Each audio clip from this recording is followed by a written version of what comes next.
संकेत हो। अहिले तपाईँ पालिकाहरूको खबर दिने नेपालको एकमात्र खबर बुलेटिन पालिका खबरमा हुनुहुन्छ। म करिश्मा कार्की। पालिका खबर बुलेटिन आइसिआइडीले एपी न्यूज खबरमा प्रत्येक दिन साँझ 6 देखि 7 बजेसम्म र दिउँसो 3 देखि 4 बजेसम्म पुनः प्रसारण गर्दै आइरहेको छ। देशभरका 77 जिल्लाका रेडियोबाट पनि यो खबर बुलेटिन प्रसारण भइरहेको छ। आजको पालिका खबर प्रारम्भ गरौं मूल खबरबाट। 5 थरको फालेलुङका पहिरो पीडितलाई हस्तान्तरण नै भएन। प्रदेश सरकारले बनाएको नमुना बस्ती। गाउँको सरकार भन्छ हामी सधैँ गस्तीमा। पीडित भन्छन् हामी अब कहिलेसम्म शास्तिमा। राष्ट्रिय गौरवको विमानस्थल आयोजनामा हरियो बत्ती। केही महिनामै उडान पर्ने तयार हुँदैछ गौतम बुद्ध विमानस्थल। निजगढको निराश कायम। रघुगङ्गाको पिप्लेमा बन्यो कोरोना अस्पताल। पूर्वाधार र डाक्टरको पनि अभाव। स्थानीय भन्दैछन् उपचार गर्न अझै सहर नै झर्नुपर्ने।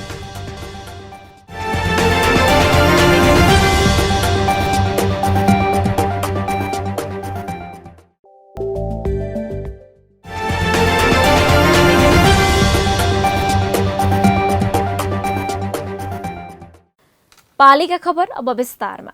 पाँचथरको फालेलुङ गाउँपालिकामा एउटा एकीकृत बस्ती बनाउन प्रदेश र गाउँ सरकारले गरेर 67 लाख खर्च गरे। एउटा डाँडोमा केही घर पनि बने। ती घरमा अहिले झार उम्रिएको छ। किनकि घर छन् तर चर्पीदेखि पानीसम्मका आवश्यक पूर्वाधारमा कसैको ध्यान गएन। पीडित घर हेरेर पालिका खबरदाता गिरिराज बास्कोटासँग टोलाउँदै गुनासो गर्दैछन्। यति ठूलो रकम स्वाहा पारेर अहिलेसम्म बस्न नदिने नेताको बुद्धि कहिले पलाउला लैलै। पाँचथरबाट पालिका खबरदाता गिरिराज बास्कोटाको एक रिपोर्ट। 5 थरको फालेलुङ गाउँपालिकाले पहिरो पीडितका लागि भनेर बनाएको एकीकृत नमुना बस्ती अझैसम्म खाली छ। 74 सालमा यहाँका 15 परिवार पहिरोको कारण विस्थापित भएपछि उनीहरूलाई सुरक्षित स्थानमा सार्न फालेलुङ गाउँपालिका 3 को खोलाघारीको फुङसिन डाँडामा घर निर्माण गरिएको थियो। गाउँपालिकाले आफ्नो नाममा जग्गा खरिद गरेर प्रदेश सरकारको 50 लाख र आफ्नो 17 लाख रुपैयाँको लागतमा नमुना बस्ती त निर्माण गर्यो, तर पीडित भनी त्यहाँ बस्नै पाएनन्। घर बनाइए पनि बिजुली, शौचालय, खानेपानी लगायतको व्यवस्थापनमा सुरुमै ध्यान नदिँदाको परिणाम अहिले पीडित खुल्ला आकाशमुनि बस्न बाध्य छन्। पीडित बस्ने घर बनाउँदै लापरवाही गरियो, जसका कारण उनीहरू अझै सुरक्षित घरमा बस्न पाएका छैनन्। भनेर जाडोमा हिउँदोमा अब त्यस्तै जाडोको समस्या छ। बर्खामा अनि अब पहिरो, बाढी पहिरोको त्यस्तै हिलोको समस्या। डर छ यो बर्खामा बिताउनुपर्छ। अब हामीलाई चाहिँ हामी के चाहन्छौँ भने अब छिट्टै यो बनाइसकेर छिट्टै हामीलाई आफ्नो घरमा राखे त हुन्थ्यो भन्ने हाम्रो विचार। करिब 5.5 रोपनी जग्गा खरिद गरेर डाँडामा बनाइएको एकीकृत नमुना बस्ती टाढाबाट हेर्दा निकै सुन्दर देखिन्छ, तर त्यहाँ पीडित बस्न नपाउँदा बस्ती झारले घेरिएको छ। जनप्रतिनिधिहरूले नमुना बस्तीको समस्या त बुझेका छन्, तर समस्याको समाधान कहिले हुने हो अझै ठेगान छैन। 77-78 मै हामीले चाहिँ यसलाई डिपिआर गर्न सफल भइसकेका छौँ र यसको डिपिआर भइसकेका छ र अब यसलाई चाहिँ तपाईको गाउँपालिकाले तत्पर बजेट दिइसकेका छ। यहाँ यसको प्राविधिक इस्टिमेट बन्न, खानेपानी, बिजुली र यसको सरसफाई सँगसँगै छिटोभन्दा छिटो यसलाई चाहिँ हामी तपाईको स्थानीय जनताहरूलाई चाहिँ हस्तान्तरण गर्ने भन्ने सोच बनाएर चाहिँ अब हामी लागि परेका छौँ। घर बनेर तयार हुँदा पनि अन्य पूर्वाधार नहुँदा र पीडितको मर्म नबुझिँदा समस्या भएको हो। 3 कुठे घरमा कहिले ओत लाग्न पाइएला भनेर पीडितहरू 3 वर्षदेखि दिन गनेर आशमा बस्नु परेको छ। यसपालि अब गाउँपालिकाबाट बजेट विनियोजित भएको यहाँ वडा अध्यक्षज्यूले जानकारी गर्नुभयो। त्यसलाई हामी तत्कालै प्राविधिक लिएर इस्टिमेट गर्ने र त्यसको काम अघि बढाउने भन्ने हामी अघि। मोटो रकम खर्चेर बनाइएको नमुना बस्ती दुनियाँलाई नै के नगर्यौं भनेर देखाउनका लागि मात्र हो कि यसमा पीडितले ओत लाग्न पनि पाउने हुन्? जवाफ प्रदेश सरकार र फालेलुङ गाउँपालिकाका जनप्रतिनिधिहरूले दिनु पर्दैन? घुम्दा घुम्दै 2064 सालमा कैलालीको चक्की चुहा पुग्यो बादी जातिको एउटा समूह। खाली जमिन देखे टहरा बनाएर बसे। बास त भयो, तर सधैँ घाँसकै चिन्ता। खनी खोस्री गर्ने जमिनमा पनि सधैँको रडाको। कहिले कसले आएर उठेर जा भन्ने पिरलो। घर बनाएर बस्ने त कुरै भएन। 3 वर्ष अघि जनप्रतिनिधि आएपछि भने उनीहरूले अनेक बिन्ती बिसाए। जनप्रतिनिधिको मन पनि पग्लियो। अहिले स्थानीय सरकारले उनीहरूलाई चिटिक्कका घर बनाइदियो। घर पाएपछि बढेको महत्वाकांक्षाले भन्दैछ, छानामुनि बसेर गरी खान पाऊँ हजुर। कैलालीबाट पालिका खबरदाता प्रकाश मिश्रको एक रिपोर्ट। जनप्रतिनिधि जनताका सवालमा साँच्चै मन दिएर लाग्यो भने जनताले सरकार भएको अनुभूति गर्न पाउने रहेछन्। कैलालीको लम्की चुहा नगरपालिकाका प्रतिनिधिले अहिले त्यस्तै काम गरिरहेका छन्। समाजमा हेलाको दृष्टिले हेरिँदै आएका कैलालीको लम्की चुहा नगरपालिका 3 बलचौरका वादी समुदायका लागि सरकार आफ्नै बनेर आएपछि उनीहरूले घर पाएका छन्, सहारा पाएका छन्। घुमन्ते जीवनकै क्रममा 2064 सालमा कैलाली पुगेका उनीहरू सधैँ समाजबाट हेलामा परे, तिरस्कृत भए। तर अहिले वादी समुदायका लागि स्थानीय सरकारको पहल कदमी, प्रदेश सभा र जनप्रतिनिधि सभाका सांसदहरूको प्रयास, संघीय सरकार र लम्कीचुहा नगरको करिब 4 करोड रुपियाँको लगानीमा 45 घर निर्माण सम्पन्न भएका छन्। टहरामा जीवन बिताइरहेका, अनेक समस्या भोगिरहेका उनीहरूका लागि सरकार भगवान बनेर आएका बताउँछन्। उनीहरूलाई ओत लाग्ने गतिलो घर पाउँदा सरकार भएको अनुभूति भएको छ। स्थानीय तहमा जनप्रतिनिधि आइसकेपछि वादी समुदायका समस्या केही हदसम्म भए पनि समाधान हुँदै गएका छन्। पहिला हामीहरू जस्तै झोपडीमा बस्थ्यौँ अनि सानोतिर घर थियो, त्यसमा बहुत शीतहरू पानीहरू पर्थे अनि बहुत दुःखमा थियौँ। यो सरकारले अहिले हामीलाई घर दिँदा यति राम्रो भएको छ कि सरकारलाई धेरै धेरै धन्यवाद दिन चाहन्छौँ हामीहरू कि हामी जति यहाँका सबै सदस्य, हामी जो वादी बस्तीहरू छन् सबैले सरकारलाई धेरै धेरै धन्यवाद दिन चाहन्छौँ। 104 परिवारको बसोबास रहेको यो वादी समुदायमा पहिलो चरणमा 45 घर निर्माण गरिएको हो। आगामी दिनमा पनि प्रदेश तथा संघीय सरकारसँग समन्वय गरेर समस्या समाधानका लागि अघि बढ्ने नगरको योजना छ। लम्कीचुहाको नगरपालिकाको पहलमा जो वादी समुदायका लागि जुन यो सुरक्षा आवास निर्माणको जुन घर सुरु भयो र अहिले सुरक्षा आवास निर्माण घर 45 वटा बनिसकेका छन्। त्यो लम्कीचुहा नगरपालिकाकै पहलमा हो र अझै पनि लम्कीचुहा नगरपालिका 103 वटा घर छन्। लम्कीचुहा नगरपालिकाको पहलद्वारा नै बन्नेछ भन्ने हामीले विश्वास गरेका छौँ। वादी मात्र होइन, समाजमा उत्पीडित, उपेक्षित र चरम गरिबीको अवस्थामा रहेका अन्य धेरै व्यक्ति र समुदाय छन्। उनीहरूको जीवन रक्षा गर्ने, उचित व्यवस्थापन गर्ने दायित्व सरकारकै हो। यसतर्फ पनि सबै तहका सरकारको ध्यान गए यस्ता व्यक्ति र समुदायको मुहार उजेलिने थियो। कोरोना भाइरसले धेरैको ज्यान लिइसक्यो। संक्रमित हुनेको संख्या उस्तै बिकराल। स्वास्थ्यसँगै पूर्वाधार विकासमा समेत यसले असर पारिरहेका बेला गाउँ गाउँमा अनिवार्य बन्दै गरेका कोरोना अस्पतालले पनि त्रासबीच आश जगाएको छ। हरेक पालिकामा बन्दै गरेका अस्पताल भन्दा पृथक छ म्याग्दीको रघुगङ्गाको यो अस्पताल। डाक्टर नपाए पनि स्थानीयमा अस्पतालले जगाइदिएको आशबारे म्याग्दीबाट पालिका खबरदाता सन्तोष गौतमको एक रिपोर्ट। कोरोना संक्रमितको उपचारका लागि संघीय सरकारले देशभरका स्थानीय तहमा मेडिकल अधिकृत सहित 500 को कोरोना अस्थायी अस्पताल बनाउने निर्णय गरेसँगै म्याग्दीको रघुगङ्गा गाउँपालिकाले पिप्लेमा अस्पताल स्थापना गरेको छ। कोरोना महामारीको जोखिम बढेपछि चालु आर्थिक वर्षमा संघीय सरकारले हरेक स्थानीय तहमा 500 को कोरोना विशेष अस्पताल बनाउने निर्णय गरेको थियो। सोही निर्णय कार्यान्वयन गर्दै पिप्ले स्वास्थ्य चौकीको पुरानो भवन मर्मत गरेर रघुगङ्गाले स्वास्थ्य सेवा सुरु गरेको हो। गाउँपालिकाबाट जुन किसिमबाट चाहिँ कोभिड हस्पिटल व्यवस्थापन गर्ने विषयमा यहाँ चाहिँ अब बाटोदेखि आयो, अस्पतालदेखि आयो, यो स्कुलदेखि अलिकति सेपरेट ठाउँको हिसाबले यो नै उपयुक्त हुन्छ। किन भन्दाखेरि हामीले जसरी हुन्छ अलिकति चाहिँ छुट्टै नै व्यवस्थापन गरौँ भन्ने हिसाबले र हाम्रो यो पहिला हामीले सामुदायिक स्वास्थ्य चौकी देखेर यो सञ्चालनमा आएको थियो। पछि हामी स्वास्थ्य चौकी उता बनाइसकेपछि यसलाई चाहिँ हामीले स्टोरको रूपमा प्रयोग गरेका थियौँ। त्यसैलाई नै हामीले अहिलेको यो जुन कोभिड हस्पिटल अस्पतालमा चिकित्सक, स्वास्थ्य कर्मी र संक्रमितका लागि फरक फरक कोठाको व्यवस्था गरिएको छ। बिरामीका लागि आवश्यक पर्ने बेड, अक्सिजन, औषधि लगायतका प्रबन्ध पनि गाउँपालिकाले बन्दोबस्त गरेको छ। तर थप चिकित्सक राख्न रघुगङ्गा गाउँपालिकाले विज्ञापन खुलाए पनि अझैसम्म आवेदन नै परेको छैन। नेपाल सरकारबाट यस गाउँपालिकाको लागि 10 लाख रुपियाँ कोभिड हस्पिटलको व्यवस्थापनको लागि भनेर रकम प्राप्त भएको छ। यसमा 4,50,000 रुपियाँ 2जना स्टाफ नर्सहरू, 1जना डाक्टर र 1जना कार्यालय सहयोगी लागि भनेर प्राप्त भएको छ भने अरू रकम चाहिँ यहाँ चाहिने इक्विपमेन्टहरूको खरिद, बेडको म्यानेजमेन्टका लागि भनेर प्राप्त भएको अवस्था छ। यति बेला हामीले यस हस्पिटलका लागि 2जना स्टाफ नर्सहरू र 1जना कार्यालय सहयोगी नियुक्त गरिसकेको अवस्था छ।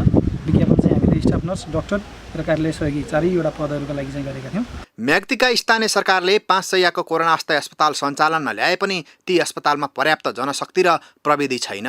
कोरोना संक्रमित बिरामीको उपचार नहुँदा यहाँका बिरामी शहरका अस्पतालमा धाउन बाध्य छन्। रघुगङ्गा गाउँपालिकाका स्थानीय पनि पालिकाले स्थापना गरेको अस्थायी अस्पतालमा दक्ष चिकित्सक कहिले आउलान् र बिरामीले सेवा पाउने हुन् भनेर आशमा बसेका छन्।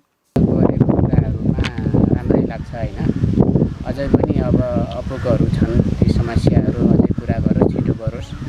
डाक्टरकै कुरा आयो हैन, डाक्टर पनि छिटोभन्दा छिटो अब नियुक्ति गरोस् भन्ने चाहना हो। रघुगङ्गा गाउँपालिकाले कोरोनाको लक्षण नभएका संक्रमितलाई प्री आइसोलेसन, सामान्य लक्षण भएकालाई कोरोना अस्पताल र जटिल समस्या देखिए बेनी र पोखराका अस्पतालमा रिफर गर्ने व्यवस्था मिलाएको छ। यहाँका जनप्रतिनिधिहरूले दशैं भत्ता बापत पाएको रकमबाट कोरोना अस्पतालका साथै 16वटा स्वास्थ्य चौकीमा 2-2वटा अक्सिजन सिलिन्डर समेत व्यवस्था गरेका छन्। नीति र कार्यक्रम बनाउन अनि महत्त्वाकांक्षी योजना ल्याउन हतार गर्ने तर तिनको कार्यान्वयनमा गम्भीर नबन्ने सङ्घीयदेखि स्थानीय सरकारसम्मको प्रवृत्ति अन्त्य नभई आम जनमा सुखका दिन कसरी आउलान् र? पालिका बुलेटिनमा अब पालो ओपन ब्यालटको। आजको ओपन ब्यालटमा हामीले तपाईँका पालिकाका विद्यालय खोल्नु अघि गर्नुपर्ने तयारी के हुन् भनेर नुवाकोट र उदयपुरवासीलाई सोधेका छौँ।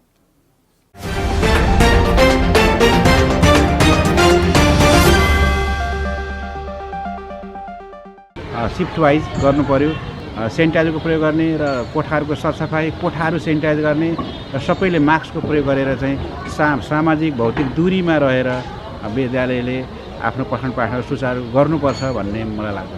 विद्यार्थीलाई मानसिक रूपमा समेत पनि तयारी गराउनको लागि त्यो काम पनि चाहिँ विद्यालयले गर्नुपर्छ। होइन भने यो महामारीमा विद्यार्थी मसिना बालबालिकालाई यो महामारीबाट बचाउन गाह्रो हुन्छ।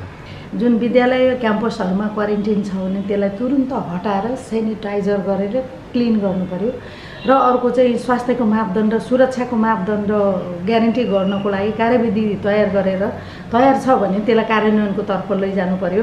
विद्यालयहरूमा जुन क्वारेन्टाइनहरूको व्यवस्था गरेको थियो त्यस्तो जुन समस्यामा परेका के अरे मान्छेहरूलाई चाहिँ विद्यालयमै राखेर चाहिँ उपचार गर्ने सबै कुराहरूको व्यवस्थापन गरेको थियो। अब त्यो चाहिँ छ कि छैन, त्यसलाई हटाउनुपर्छ कि पर्दैन कि त्यो हटाउने व्यवस्था चाहिँ कसरी गर्न सक्छ, त्यो कुराहरू चाहिँ एकदमै स्थानीय तहले गर्न आवश्यक छ। सङ्क्रमण एकदमै चरम गतिमा फैलेको छ। सुरक्षाका मापदण्डहरू अपनाउन सक्ने अवस्था स्कुलका स्टुडेन्टहरूमा देखिँदैन। सामान्य हिसाबले सङ्क्रमण फैलिन गयो भने समुदायमा साह्रै ठुलो समस्या सिर्जना हुनसक्छ। त्यसले गर्दा यो स्थिति अलिकति सहज नहुँदासम्म स्कुल सञ्चालन गर्न सक्ने अवस्था म चाहिँ देख्दिनँ। विद्यार्थीहरूलाई साबुन पानीले हात धुन लाउने, सकेसम्म सेनिटाइजरको प्रयोग नगर्ने, सामाजिक दूरी कायम गर्ने, स्कुलमा टेम्परेचर नाप्ने मेसिन राख्ने गर्दाखेरि राम्रो होला जस्तो लाग्छ। शिक्षकहरूले जथाभावी जाँदै विद्यार्थीहरूबाट आएर स्कुल सञ्चालन गर्ने हो भने के अर्थ रह्यो कोभिडको? कसरी त्यसले सामाजिक दूरी कायम गराएर विद्यार्थीहरूलाई सुरक्षित राख्न सक्छ? पक्कै पनि सक्दैन भन्ने कुराहरूलाई कसरी यो स्थानीय सरकारले अवलम्बन गर्दै र स्कुल खोलेर स्कुलका विद्यार्थीहरूलाई को शिक्षालाई अगाडि बढाउन सक्छ भन्ने कुरा प्रति पनि स्थानीय सरकार सजग बनेर मात्र स्कुल खोल्नुपर्छ। यो दिन प्रतिदिन बढ्दै गइरहेको अवस्थामा अब यस्तो भइरहेको बच्चाहरूको लागि चाहिँ यो धेर जोखिम भएको कारणले चाहिँ स्कुलहरू विद्यालयहरू नखोल्दामै राम्रो हुन्छ जस्तो लाग्छ मलाई चाहिँ।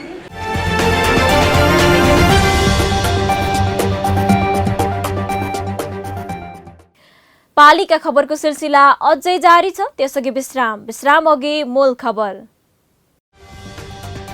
5 स्तरको फालेलुङका पहिरो पीडितलाई हस्तान्तरण नै भएन प्रदेश सरकारले बनाएको नमुना बस्ती। गाउँको सरकार भन्छ हामी सधैँ गस्तीमा, पीडित भन्छन् हामी अब कहिलेसम्म शास्तिमा। राष्ट्रिय गौरवको विमानस्थल आयोजनामा हरियो बत्ती, केही महिनामै उडान पर्ने तयार हुँदैछ गौतम बुद्ध विमानस्थल। रेसगढको निराश कायम। रघुगङ्गाको पिप्लेमा बन्यो कोरोना अस्पताल, पूर्वाधार र डाक्टरको पनि अभाव। स्थानीय बन्दैछन् उपचार गर्न अझै सहर नै झर्नुपर्ने।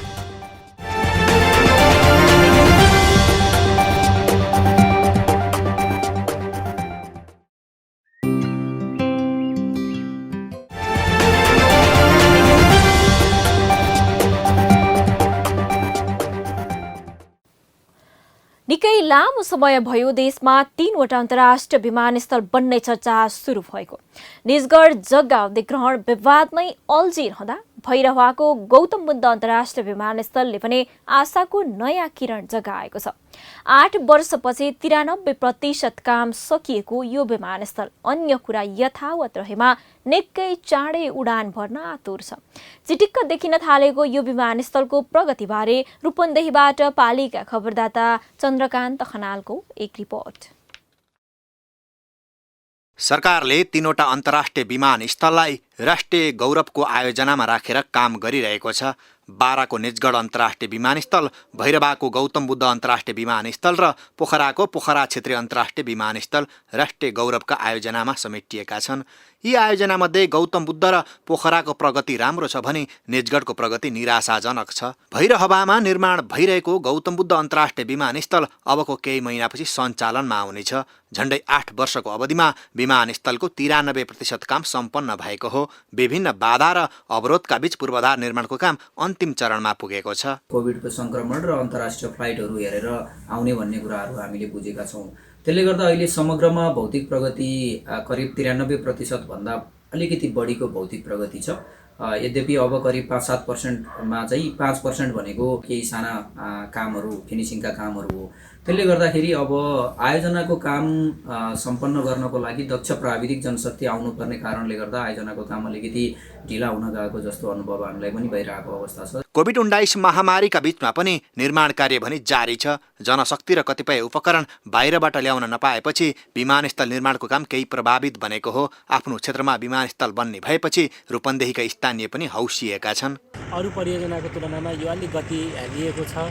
तथापि सँगसँगै यसलाई हेर्दा यो गौतम बुद्ध अन्तर्राष्ट्रिय विमानस्थल जब यो सञ्चालनमा आउनेछ, यसले लुम्बिनी प्रदेशको मात्र नभएर नेपालको समग्र यो अन्तर्राष्ट्रिय पर्यटकको दृष्टिकोणले, व्यापारिक दृष्टिकोणले अझै यसको प्रचार हुन सक्ने यो अन्तर्राष्ट्रिय विमानस्थल सञ्चालन भइसकेपछि देखिनेछ। भैरहवामा निर्माणाधीन गौतम बुद्ध अन्तर्राष्ट्रिय विमानस्थल सञ्चालन भएपछि लुम्बिनी लगायतका धार्मिक तथा पर्यटकीय स्थलमा पर्यटक थप आकर्षित हुने भन्दै रूपन्देहीका स्थानीय सरकार पनि आफ्ना क्षेत्रमा पर्यटक भित्र्याउन विभिन्न योजना बुनिरहेका छन्। भैरवाको गौतम बुद्ध अन्तर्राष्ट्रिय विमानस्थल यो ठाउँमा सञ्चालन भइसकेपछि समग्रतामा यस जिल्ला, यस क्षेत्रकै एउटा विकासमा ठुलो चाहिँ एउटा योगदान पुर्याउनेछ। विशेषतः एयरपोर्ट सञ्चालन भइसकेपछि बुद्धको जन्मस्थल लुम्बिनीमा विदेशीहरूको चाहिँ आगमन हुनेछ। बौद्ध धर्मावलम्बीहरू चाहिँ यहाँ आउनुहुनेछ, जसले यहाँको एउटा धार्मिक पर्यटनमा निकै ठुलो सहयोग पुर्याउनेछ। एसियाली विकास बैंक एडिबीको ऋण सहयोगमा सुरु भएको यो विमानस्थल निर्माण कार्य चिनिया company north west civil aviation airport कन्स्ट्रक्सनले 2017 डिसेम्बर 31 सम्म सम्पन्न गर्नुपर्ने गरी सहमति भएको थियो। तर म्याद थप गर्दै सन् 2021 सम्म पुगेको छ। नर्थ वेस्ट कम्पनीले 6 अर्ब 22 करोड 51 लाख 20,227 रुपैयाँमा सम्पन्न गर्ने गरी ठेक्का लिएर काम सुरु गरेको थियो। गाउँको सरकारले पहल गरे जे पनि हुन्छ भन्दैछन् यति बेला बागलुङ नगरभित्रका दुर्गम गाउँका जनता। किनकि गाउँमै पुगेको छ द्रुत गतिको इन्टरनेट सेवा। अहिले गाउँमा बुढापाकाले भजन कीर्तन इन्टरनेटमा हेर्छन्, बालबालिका अनलाइन कक्षा पढ्छन्, वयस्कहरू मोबाइलमा नै संसार खोजिरहेका छन्। यो कायदाको सेवा कसका कारण कसरी सम्भव भयो त? बागलुङबाट पालिका खबरदाता तारानाथ आचार्यको एक रिपोर्ट। नेपाल टेलिकम बागलुङले जिल्ला सदरमुकाम बाहिर पहिलो पटक फाइबर सेवा विस्तार गरेपछि बागलुङ नगरपालिका 13 र 14 वडाका हरेक टोलमा उच्च गतिको इन्टरनेट चल्न थालेको छ। वडा कार्यालयको पहलमा द्रुत गतिको इन्टरनेट र भोइसका लागि टेलिकमले बागलुङको बलेवा क्षेत्रमा फाइबर सेवा विस्तार गरेको हो। नेपालमा नै बागलुङ बजारबाट पहिलो पटक सुरु भएको फाइबर टु दी होम अभियान अन्तर्गत पुरानो तामाको तार विस्थापित गरेर फाइबर जडान गरिएको हो। यसै साता भलेबामा विस्तार थालिएको फाइबर सेवाले बालबालिकादेखि वृद्ध र वयस्कमा खुसी छाएको छ। अनलाइनमै पढ्ने बालबालिकालाई इन्टरनेट अड्किने समस्या थियो। भिडियो पनि राम्रो चल्न थालेपछि सजिलो भएको छ। अहिले टेलिकम बागलुङबाट जुन फाइबर नेट हामीले जोड्यौँ, मैले पहिला प्याकबाट गर्थेँ, प्याकबाट लिँदै चलाउँदै गर्थेँ। त्यसले गर्दाखेरि मैले 1 महिना 2000सम्म तिरेको थिएँ। अनि अहिले यो अहिले टेलिकमको जोडिसकेपछि एकदम फास्ट अहिले सबै फर्म मैले सङ्कलन गरेको थिएँ। नेपाल टेलिकम बागलुङ शाखाले भलेबा क्षेत्रका 2 वडामा 512वटा लाइन दिन मिल्ने गरी सेवा विस्तार गरेको हो। ल्यान्डलाइन फोन र इन्टरनेट समेत एउटै राउटरबाट चल्ने गरी इन्टरनेट दिइएको छ। विभिन्न क्षेत्रहरूमा हामीले चाहिँ अहिले फाइबर नेटबाट हामीले इन्टरनेट फोन र इन्टरनेट विस्तार गरिसकेका छौँ। यो चाहिँ हाम्रो पुरानो प्रविधिको तामाको तारलाई फाल्ने एउटा जुन हाम्रो अभियान थियो, त्यो अभियान स्वरूप नै हामी अहिले अगाडि बढिरहेका छौँ। र यो अभियान अन्तर्गतै यसमा चाहिँ अलिकति समय बढी लागे पनि हामीले चाहिँ उच्च प्रविधिको उच्च गतिको इन्टरनेट हामी चाहिँ यहाँ दिन सफल भएका छौँ। उच्च गतिको इन्टरनेट गाउँमा पुगेपछि कार्यालयदेखि विद्यालय र सहकारी तथा गैर सरकारी संस्थाहरूका लागि अब रोकिनुपर्ने इन्टरनेट रहेन। निजी क्षेत्रको एकाधिकार पनि टेलिकमले तोडिदिएको छ। हामीले ल्यान्डलाइनबाट फोन चलाउने र नेट चलाउने भनेर लगभग 3.5 वर्ष अगाडिदेखि पहल गरेका थियौँ र आजको दिनसम्म आइपुग्दाखेरिमा नेपाल टेलिकम बागलुङबाट हाम्रो बागलुङ नगरपालिका वार्ड नम्बर 13 मा फाइबरको माध्यमबाट चाहिँ नि एउटा नयाँ प्रविधिको ल्यान्डलाइन र चाहिँ नि यो वाइफाई सेवा लगायत यी कुराहरू चाहिँ अहिले हामीले जोड्न सफल भएका छौँ। बिजुली र इन्टरनेट पाएपछि ताली बजाएर हरे राम हरे कृष्ण भन्ने ज्येष्ठ नागरिक युट्युबमा भजन सुन्न र हेर्न थालेका छन् भने नेटको सिग्नल खोज्दै डाँडा काँडा उक्लिने युवा जमात बन्द कोठामा बसेर मोबाइलको किबोर्ड खेलाउन थालेका छन्। स्थानीयवासी भन्न थालेका छन्, बल्ल गजब हुने भो। पालिका बुलेटिनमा अब पालो पालिका टकको। पालिका टकमा हामीसँग हुनुहुन्छ तनहुँको व्यास नगरपालिकाका प्रमुख वैकुण्ठनाथ नेउपाने। नेउपानेसँग कोरोनाले शिक्षादेखि विकाससम्ममा पारेका असर, जनप्रतिनिधिको 3 वर्षीय कार्यकालको समीक्षा, नगरको विकास निर्माण लगायतका विषयमा कुरा गर्दैछौँ। स्वागत छ मेयर साहब यहाँलाई पालिका टकमा। धन्यवाद। मेयर साहब, देशभर कोरोना कहर छ। भर्खरै सरकारले शैक्षिक संस्था खोल्ने नखोल्ने अधिकार स्थानीय तहलाई दिएको छ। विद्यालय सञ्चालनको तयारी कसरी गरिरहनु भएको छ भनिदिनुहोस् न। हामीले सरकारको तर्फबाट योभन्दा अगाडि नै भाद्र महिनाको अन्तिम हप्ता एउटा निर्देशिका आइसकेको थियो। त्यो निर्देशिकामा सम्बन्धित विद्यालयलाई नै जिम्मा दिएको थियो। विद्यालयका प्रधानाध्यापकहरू हामी सबैले सँगै राखेर पेशागत सङ्घ सङ्गठनका प्रतिनिधि साथीहरूलाई हामीले आमन्त्रण गरेर छलफल गर्दाखेरि अधिकांशले 5 वटा विकल्पहरू थिए। त्यसमा प्रत्यक्ष कक्षा चलाउनु पर्छ भनेर उहाँहरूले भन्नुभयो। प्रत्यक्ष कक्षा चलाउनु पर्छ भनिसकेपछि हामीले चाहिँ प्रत्यक्ष कक्षा चलाउने हो भने एउटा कक्षामा 20 जना भन्दा बढी नराख्नुहोस्, त्यहाँ इन्टरभल दिने र दिनभरि नराख्नुहोस् भनेर केही आधार बनाएर हामीले दशैं अगाडि यो कक्षाहरू सुरु गरि नै सकेका थियौँ। हजुर, हामीले जस्तो ढङ्गले सुरु गरेका थियौँ हामीले कार्यविधि बनाएर करिब केही आधारमा अहिले फेरि पालिकाहरूलाई जिम्मा दिने भनेर आएको हुनाले हामीले त सुरु नै गरिसकेका प्रक्रियाहरू जस्तो छन् त्यही खालको आउँदाखेरि हामीलाई खासै असर छैन। त्यही प्रक्रियामा अहिले चलिरहेछ कक्षाहरू। हजुर, मेयर साहब निर्वाचित हुनुभएको पनि 3 वर्ष बितेछ। यो अवधिमा पालिकावासीका लागि गर्व गर्न लायक के काम भएछन् बताइदिनुहोस् न। हामीले सबै वडाहरूलाई 1 करोड 10 लाखको हाराहारीमा चाहिँ उहाँहरू वडाले नै विकास आयोजनाहरू वडा स्तरीय योजनाहरू छनौट गर्न पाउने भनेर समानुपातिक रूपले नै हामीले वडाहरूलाई जिम्मा दिएको हो र वडाबाट सम्बोधन हुन नसकिने र हाम्रो नगरको साधन स्रोतले भेट्ने खालका जति पनि योजनाहरू छन् ती योजनाहरूलाई चाहिँ नगर स्तरीय योजना भनेर हामीले यताबाट फेरि पैसा विनियोजन गरेर नगरपालिका बोर्डले नै विनियोजन गरेर नगरसभाबाट पारित गरेर हामीले ती योजनाहरूलाई अगाडि बढाएका छौँ। मूलत हामीले वडा कार्यालयहरूमा जाने सबै वडा कार्यालयहरू हाम्रो करिब निर्माण भइसकेका छन्। 1-2वटा बन्न बाँकी थिए, त्यसमा पनि निर्माणको प्रक्रिया अगाडि बढेर करिब सम्पन्न हुन लागिरहेका छन्। वडा कार्यालयहरू आफ्नै भवनमा छन् पहिलो कुरो। दोस्रो कुरो, सबै वडा कार्यालयहरूमा कालोपत्रे बाटो पुर्याउँछौँ भनेर भनेका छौँ। 4वटा जति वडामा अहिले पनि पुगेका छैन। त्यसमा हामी यो प्रयत्नशील छौँ, पुर्याउने प्रक्रियामा चाहिँ छौँ। अर्को, खानेपानीलाई हामीले पहिलो प्राथमिकतामा राखेर खानेपानीका योजनाहरूलाई हामीले अगाडि बढाएका छौँ। शिक्षासँग सम्बन्धित योजनाहरू बढाएका छौँ। पर्यटन प्रवर्धनसँग सम्बन्धित हामीले मादी नदी 18 किलोमिटर हामी कहाँ पर्छ त्यसको हामीले गुरुयोजना निर्माण गरिरहेका छौँ। र अहिले हामीले चाहिँ एउटा डाँडोमा चाहिँ यो दुम्सी चौर भन्ने ठाउँमा व्यास नगरपालिकाको वडा नम्बर 10 मा एउटा ताल निर्माण गर्दैछौँ, कृत्रिम ताल निर्माण गर्दैछौँ। प्रदेश सरकारले पनि त्यसमा सहयोग पुर्याइरहेको छ। मानुङबाट अहिले मानुङ एकदमै भाइरल भइरहेको छ। मानुङबाट डिमराङ 40 किलोमिटरको हाराहारीमा जुन छ, मानुङ भनेको मगरहरूको बस्ती, उच्च पहाडी क्षेत्र, 1085 वर्ग मिटरमा चाहिँ मिटरको हाइटमा त्यो छ। तर मेयर साहब, पर्यटनको सम्भावना धेरै हुँदै पनि अधिकतम पूर्वाधार पनि पुगेको छैन भन्ने छ नि, के भन्नुहुन्छ नि तपाईँ? पूर्वाधार पुगेको छैन। हामीले सोचेको भन्दा बढी द्रुत गतिमा अब त्यहाँ बाटो अहिले सङ्घीय सरकारकै योजना हो। अघिल्लो सरकारले विनियोजन गरेर टेन्डर प्रक्रिया अगाडि बढाएको। कालोपत्रे हुने काम चलि नै राखेको छ। बाटो सम्पन्न भएपछि त्यहाँ पुग्छ। र हामीले त्यो मानुङमा चाहिँ फेन्सिङ गरिदिएका छौँ। हामीले त्यो बारहरू लगाएका छौँ। र अहिले शौचालय निर्माण, त्यहाँ खानेपानीको व्यवस्थापनको लागि प्रदेश सरकार सहित हाम्रो बिचमा चाहिँ सहमति सहकार्य भएर केही निर्माणका कामहरू हामी सुरुवात गरेका छौँ।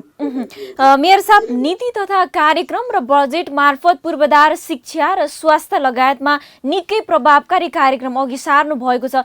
कार्यान्वयन चाहिँ कस्तो छ भनिदिनुहोस् न। एकदम हामीले यसमा कार्यनीति चाहिँ अगाडि बढाइरहेका छौँ। हरेक वडामा प्राविधिकहरू हुनुहुन्छ, हामीले वडामा सचिवहरू हुनुहुन्छ। त्यस्तो अरू वडामा सचिवै छैन, प्राविधिकै छैन, एउटा प्राविधिकले धेरै वडाहरूमा हेर्नुपर्ने त्यस्तो स्थिति हामी कहाँ छैन। र मैले अघि भने वडाले विनियोजन गरेका योजनाहरू र यो हामीले चाहिँ नगरबाट विनियोजन भएका जति पनि योजनाहरू छन् ती योजनाहरू सम्पन्न हुने अभियानमा छन्। हस् त मेयर साहब, यो महत्त्वपूर्ण समयको लागि यहाँलाई धेरै धेरै धन्यवाद।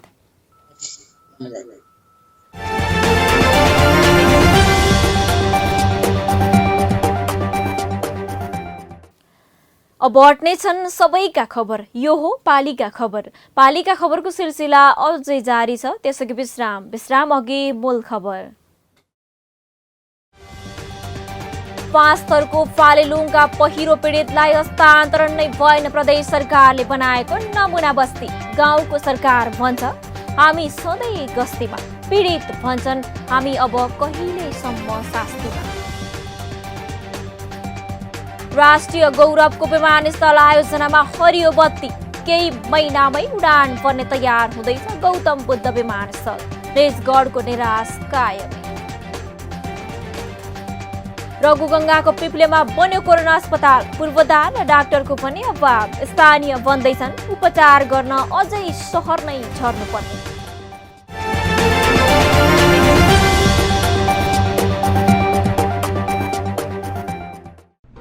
जन जनको आशा, भरोसा र विश्वास हो पालिका। जनताद्वारा जनताले जनताकै लागि शासन गर्ने संयन्त्र हो पालिका। उसो भए जनताले के पाइरहेका छन्? के थिए त अपेक्षा? नेतृत्व, नीति र व्यवहार सही छ? बजेट, कार्यक्रम र अभियान पर्याप्त छन्? गरेन, भएन, हुँदैन मात्र भन्ने कि अब यसो गरौँ र यसरी गरौँ पनि भन्ने? पहरेदारी र खबरदारीसँगै अब दिशानिर्देश गर्नु छ। हाम्रो स्थानीय सरकारलाई सचेत गराउने हाम्रै समाचारले हो। अब अट्ने छ सबैको खबर। यो हो पालिका खबर।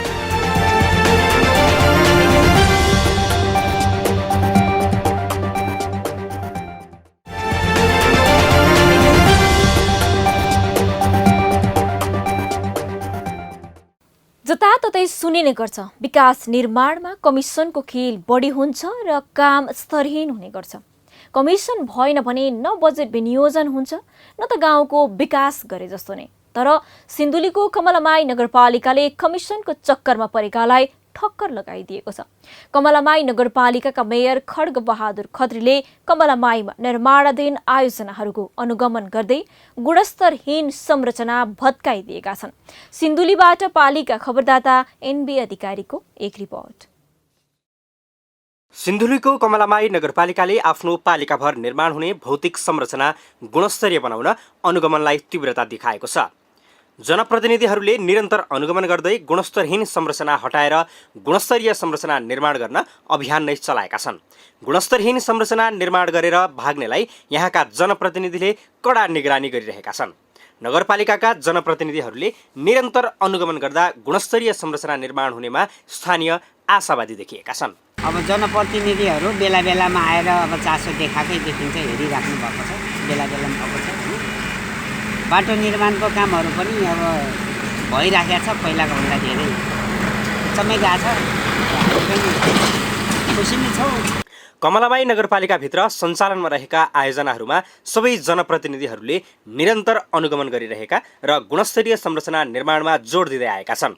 यहाँ बन्ने संरचना दिगो बनाउन र भौतिक संरचना मापदण्ड अनुसार बनाउन जनप्रतिनिधिहरूले दबाब दिँदै आएका छन्। आज हामीले अनुगमन गर्ने क्रममा आइपुगेका छौँ।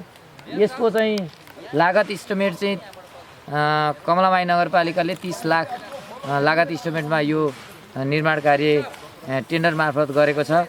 निर्माण भएका संरचनाहरूलाई मापदण्ड अनुसार र गुणस्तरीय बनाउन सिङ्गो कमलामाई नगरपालिका लागिरहेको छ। जनताले तिरेका करबाट जनताकै उपभोगका लागि बनेका संरचना गुणस्तरीय हुनुपर्नेमा कमलामाईका जनप्रतिनिधि र कर्मचारी एकसाथ लागि परेका छन्। कमलामाई नगरपालिकाका नगर प्रमुख खड्ग बहादुर खत्रीले मापदण्ड अनुसार सडक निर्माण नभएको, सिमेन्ट र बालुवाको मात्रा नमिलेको र गुणस्तरहीन काम गरेको भन्दै कमलामाई नगरपालिका 8 माइथानमा ढुङ्गाले हानेर नाला फुटाइदिएपछि चर्चाको विषय बन्दै आएको छ। उनले अन्य स्थानहरूमा पनि गुणस्तरीय संरचना निर्माणमा निरन्तर अनुगमन गर्दै आएका छन्। जुन ठाउँमा अहिले हामीले हेर्दाखेरि भत्किएको बौल्ला मात्रै देखेका छौँ, ती सबैलाई क्यान्सल गर्न लाएर म यो कमलामाई नगरपालिका भरि चाहिँ अब कमलामाई नगरपालिकाभित्र कुनै पनि विकास निर्माणका कामहरू गर्दा चाहे उपभोक्ता समितिको होस् चाहे निर्माण व्यावसायिक होस्, कसैको पनि यो वा त्यो नभनिकन 5वटा अमला काट्दा जम्मै अमलाबाट रगत आउने जसरी चाहिँ यो नगरपालिकाले अब क्वालिटीको मामलामा कम्प्रोमाइज नगरिकन इमान्दारीपूर्वक काम गर्न म सबै कमलामाई नगरपालिकाका जुन प्राविधिकहरूलाई अनुरोध गर्छु। विकास निर्माणका सवालमा जनप्रतिनिधि कमिसनको प्रलोभनमा परेर मापदण्ड विपरीतका भौतिक संरचना निर्माण भएका गुनासा धेरै आउने गरेका छन्। तर कमलामाई नगरपालिकाका जनप्रतिनिधिहरू भने आफ्नो पालिकामा निर्माण भएका संरचनाको दिगोपना खोजिरहेका छन्। निर्माणमा लागेका व्यक्तिले पनि कसरी पैसा कमाउने भन्दा पनि दिगो संरचना कसरी बनाउने भनेर सोच्ने हो कि। पालिका खबर बुलेटिनमा अब पालो पालिकामा आज दिनभर कुन पालिकामा के भयो, सहकर्मी सन्तोष पोखरेलको साथमा पालिकामा आज।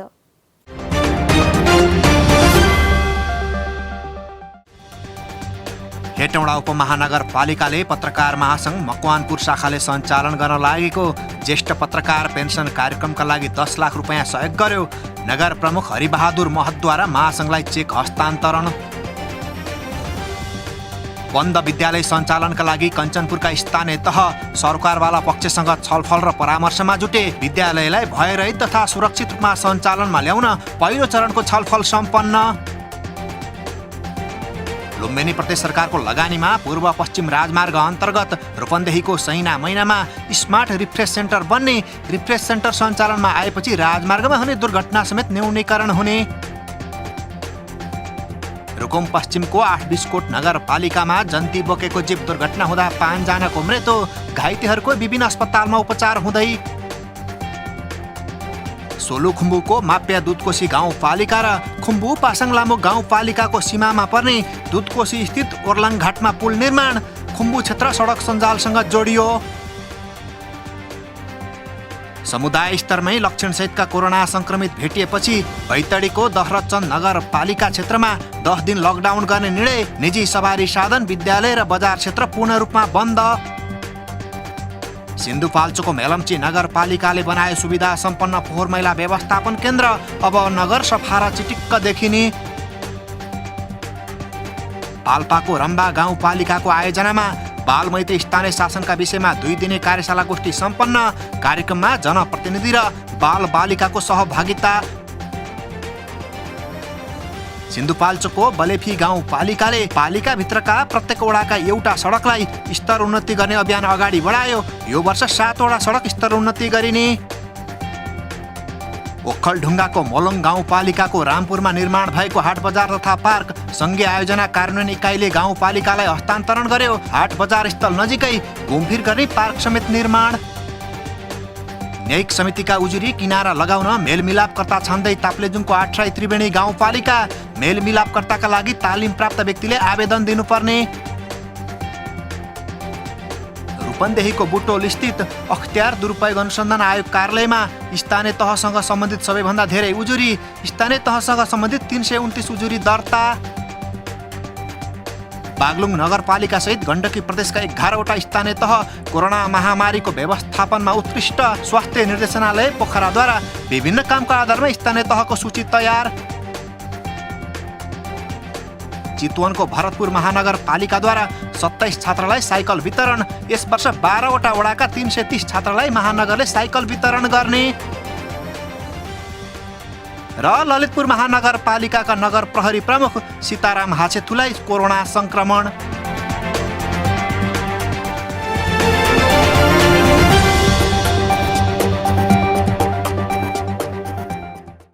न गाउँ न सहर छुट्दैनन् कुनै खबर। यो हो पालिका खबर। पालिका खबरको सिलसिला अझै जारी छ। त्यसैको विश्राम अघि मूल खबर। 5 स्तरको फालेलुङका पहिरो पीडितलाई हस्तान्तरण नै भएन। प्रदेश सरकारले बनाएको नमुना बस्ती। गाउँको सरकार भन्छ हामी सधैँ गस्तीमा। पीडित भन्छन् हामी अब कहिलेसम्म शास्तिमा। राष्ट्रिय गौरवको विमानस्थल आयोजनामा हरियो बत्ती। केही महिनामै उडान पर्ने तयार हुँदैछ गौतम बुद्ध विमानस्थल। रेसगढको निराश कायम। रघुगङ्गाको पिप्लेमा बन्यो कोरोना अस्पताल। पूर्वाधार र डाक्टरको पनि अभाव। स्थानीय बन्दैछन् उपचार गर्न अझै सहर नै झर्नुपर्ने।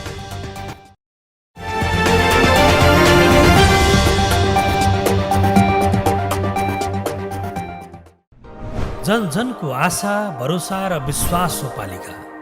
जनताद्वारा जनताले जनताकै लागि शासन गर्ने संयन्त्र हो पालिका। उसो भए जनताले के पाइरहेका छन्? के थिए त अपेक्षा? नेतृत्व, नीति र व्यवहार सही छ? बजेट, कार्यक्रम र अभियान पर्याप्त छन्? गरेन, भएन, हुँदैन मात्र भन्ने कि अब यसो गरौँ र यसरी गरौँ पनि भन्ने? पहरेदारी र खबरदारीसँगै अब दिशानिर्देश गर्नु छ। हाम्रो स्थानीय सरकारलाई सचेत गराउने हाम्रै समाचारले हो। कोरोना कहर सुरु भएपछि केन्द्रदेखि गाउँसम्मका सरकार पीसीआर मेसिन खरिद गर्ने होडमा उत्रिए। पूर्वी नवलपरासीको मध्यबिन्दु अस्पताल पनि यसबाट अछुतो हुन कहाँ सक्थ्यो र? जिल्ला आयो एक थान मेसिन जुन अहिले अस्पतालको एउटा कुनामा अलपत्र लडिरहेको छ। संक्रमित छन्, मेसिन पनि छ, तर चल्दैन। किन र कसका कारण चलेन पीसीआर मेसिन? नवलपरासी पूर्वका पालिका खबरदाता रामकुमार श्रेष्ठको एक रिपोर्ट। पूर्वी नवलपरासीमा निकै तामझामका साथ होहल्ला गरेर मध्यबिन्दु जिल्ला अस्पतालमा भित्र्याएको पीसीआर मेसिन अहिले गोदामघरमै थन्किएको छ। कोरोना संक्रमितको संख्या दिन प्रतिदिन बढ्दै जाँदा यहाँका स्थानीयले कोरोना भए नभएको जाँच गर्न अन्यत्र जानुपर्ने बाध्यता छ। बिना पूर्वाधार र जनशक्ति बिना नै मेसिन ल्याइएका कारण 1.5 महिना बितिसक्दा पनि गोदामघरमै पीसीआर मेसिन थन्किएको हो।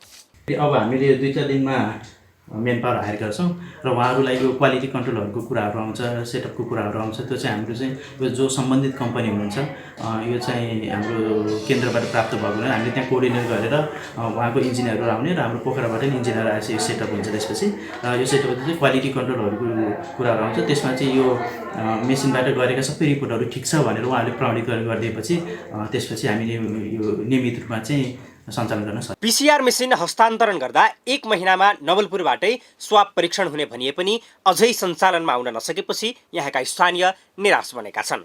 नवलपुरका राजनीतिक दलका नेता तथा जनप्रतिनिधिहरूले PCR मेसिन ल्याउनका लागि जस लिन तछाड मछाड गर्दै आएका छन्। तर हस्तान्तरण गरिएको PCR मेसिन सञ्चालनमा नआउँदा स्वाब सङ्कलन गरी परीक्षणका लागि पोखरा पठाउनु पर्ने अवस्था छ अहिले। त्यति मात्र कहाँ हो र, सर्वसाधारणले स्वाब परीक्षणका लागि चितवन, रूपन्देही र काठमाडौँसम्म जानुपर्ने बाध्यता छ। खास गरेर हामीले जुन उत्साहका साथ PCR मेसिन हस्तान्तरण गर्यौं, व्यवहारमा कार्यान्वयनमा आउन कहीँ न कहीँ ढिला भएको परिस्थिति छ। नवलपुरमै PCR मेसिन सञ्चालनमा आए गण्डकी प्रदेशको राजधानी पोखरामा स्वाब सङ्कलन गरी परीक्षणका लागि पठाउँदा रिपोर्ट आउन 4 देखि 5 दिन पर्खिनुपर्ने नवलपुरका स्थानीयको बाध्यता पनि अन्त्य हुने थियो। पालिका खबर बुलेटिनको अन्ततिर छौं। मूल खबर पुनः एकपटक। 5 स्तरको फालेलुङका पहिरो पीडितलाई हस्तान्तरण नै भएन प्रदेश सरकारले बनाएको नमुना बस्ती। गाउँको सरकार भन्छ हामी सधैँ गस्तीमा, पीडित भन्छन् हामी अब कहिलेसम्म शास्तिमा। राष्ट्रिय गौरवको विमानस्थल आयोजनामा हरियो बत्ती। केही महिनामै उडान पर्ने तयार हुँदैछ गौतम बुद्ध विमानस्थल। रेसगढको निराश कायम। रघुगङ्गाको पिप्लेमा बन्यो कोरोना अस्पताल। पूर्वाधार र डाक्टरको पनि अभाव। स्थानीय भन्दैछन् उपचार गर्न अझै सहर नै झर्नुपर्ने। त आजको पालिका खबर बुलेटिन यति नै। पालिका बुलेटिन फेसबुक, युट्युब, इन्स्टाग्राम र हाम्रो अनलाइन संस्करण www.palikakhbar.com बाट हेर्न, पढ्न र सुन्न सकिनेछ। साथै यो बुलेटिन देशका 77 जिल्लाका रेडियोबाट पनि हरेक दिन सुन्न सकिनेछ। पालिकाहरूको गतिविधि समेटिने नेपालको एकमात्र खबर बुलेटिन पालिका खबर लिएर भोलि पुनः आउने नै छौं। एबी न्यूज खबर हेर्दै रहनुहोला। नमस्ते।